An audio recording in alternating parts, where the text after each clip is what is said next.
It was a cold October night in Stockholm. One of Sweden's biggest rappers, only 19 years old, would never take another breath. What seemed like an ordinary evening became the end of a life and the beginning of a murder mystery that shook the nation. Thursday, October 21st, 2021 was like any other autumn evening in Stockholm. Chilly, calm and quiet. Around 10:50 p.m, darkness had settled over Hammarby Sjöstad, a neat and peaceful residential area just south of the city's bustle. But beneath the surface, something lurked but didn't belong there. Something cold, fast and deadly.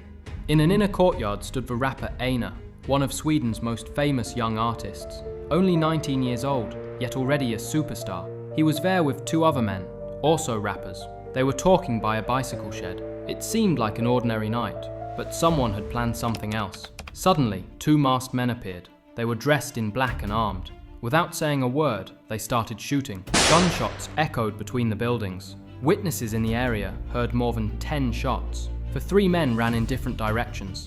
Einar tried to flee but didn't make it. He was hit by several bullets. He collapsed near an entrance. The perpetrators followed. According to the police investigation, he was shot at close range, an execution-style killing. They are believed to have taken photos or videos of him before fleeing the scene. Police and ambulance arrived quickly, but it was already too late. Einar was dead. The emergency call came in at 10:50 p.m. Police suspect that the murder was a revenge act or a contract killing, what they call a torpedo murder. That means someone may have been paid to carry out the killing. Cold-blooded and planned.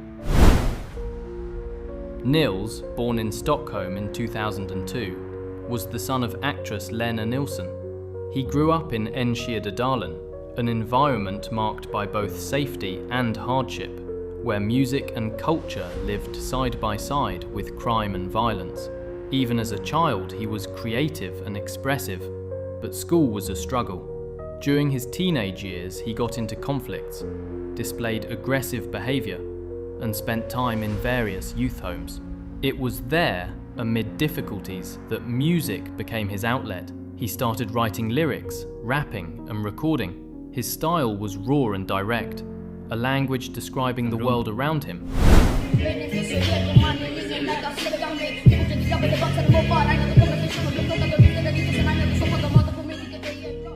But there was another side. At 15, he threatened a younger boy with a knife and gun and stole his jacket. Shortly afterward, his music career began to take off. The song Dukka Popo became a local hit, but also drew criticism. Many called him a studio gangster, someone glorifying violence and crime. The events around him sparked both fascination and rejection, but Einar himself saw music as a way to tell his truth. His real breakthrough came in January 2019.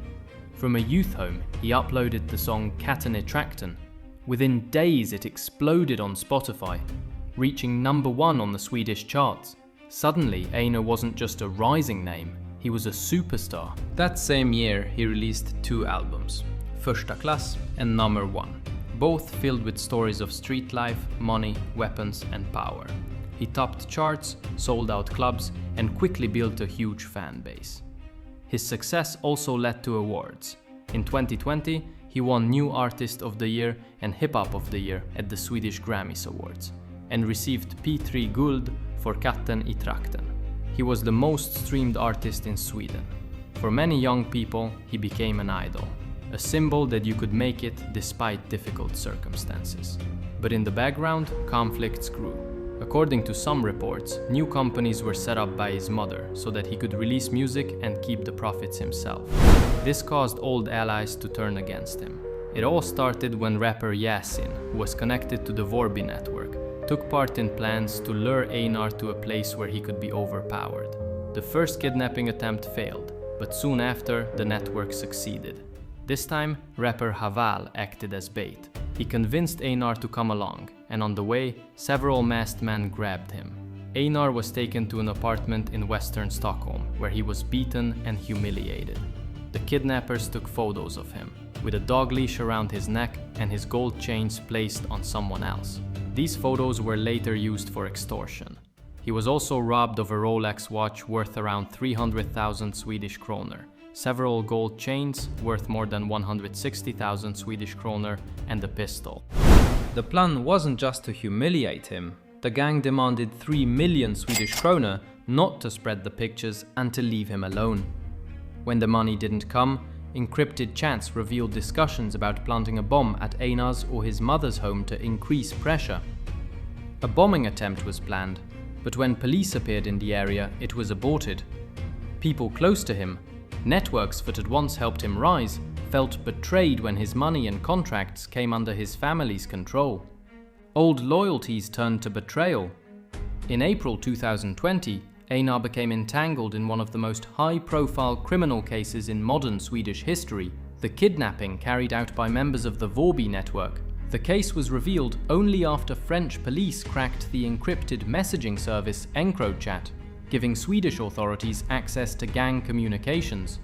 When the Vårby Network trials began in 2021, the kidnapping of Einar played a central role. Police were able to connect both Yasin and Haval to the kidnapping through the encrypted messages found in EncroChat.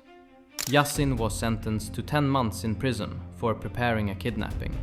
Haval was sentenced to 2.5 years for aiding and abetting kidnapping. Other key figures in the network received even longer sentences for organized crime, extortion, and weapons offenses. It became clear that Einar had never reported the kidnapping, never cooperated with police, and never participated in the investigation. Instead, he tried to protect himself by forming ties with rival networks, a move that ultimately made him even more vulnerable. The incident became a symbol of how deeply intertwined the music scene and gang world had become in Stockholm. Despite everything, Einar kept releasing music, with more aggressive lyrics, diss tracks aimed at those who betrayed him, continuing to build his persona as someone who refused to back down. Meanwhile, threats escalated. He was arrested for gun possession, lived under a protected identity, and knew he was being hunted. Rumors spread that a bounty had been placed on his head. He traveled abroad, to Dubai and Amsterdam, but always returned to Stockholm. After the kidnapping, Einar's life became increasingly chaotic. He feuded with rival gangs, dissed former friends on social media, and surrounded himself with people from other violent networks. In February 2021, police arrested him for serious weapons offenses after finding 2 pistols in his home. In April that year, he released the song Trendsetter with rapper 23, a track openly dissing the Vårby Network. Vi sätter trender, trendsetters. Du känner när vi step up in the room. Men vad händer? Ny avfettad. Tabbet det bästa när raketer på sina. At the same time, bloody conflicts erupted around him. Haval's younger brother, Dara, was shot dead in April 2021, and police suspected that Einar might have ordered the killing. Rumors began to spread that a price was placed on his head. For safety, he spent long periods abroad, in Dubai, Amsterdam, and Spain. When he was in Sweden, he was seen with established rappers like Adele and ZE, but these friendships pulled him even deeper into environments connected to the ongoing gang war.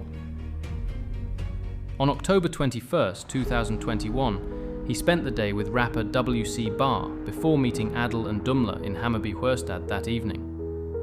They went into a bicycle shed to smoke, but when they came out, the killers were waiting.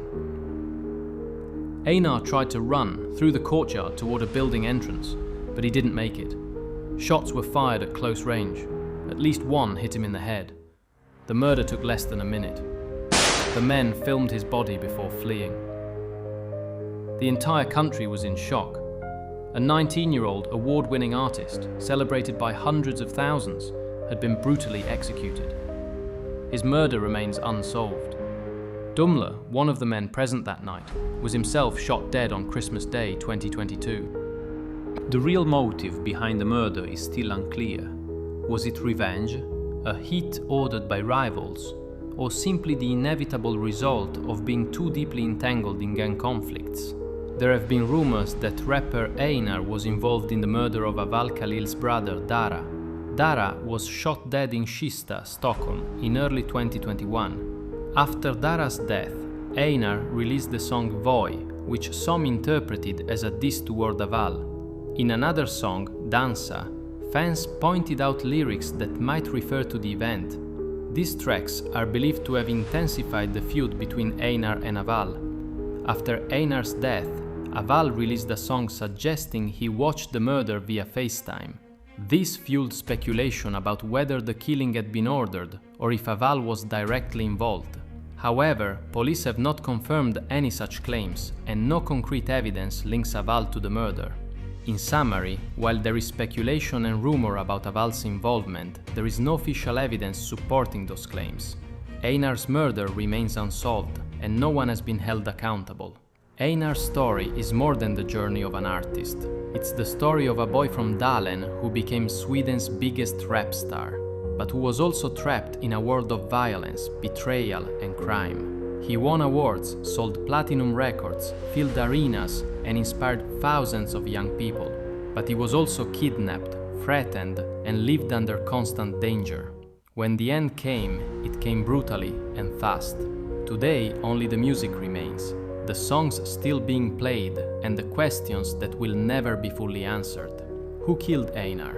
And could his fate have been avoided? Maybe one day we'll get answers to those questions. Thank you for today. See you soon with an amazing video.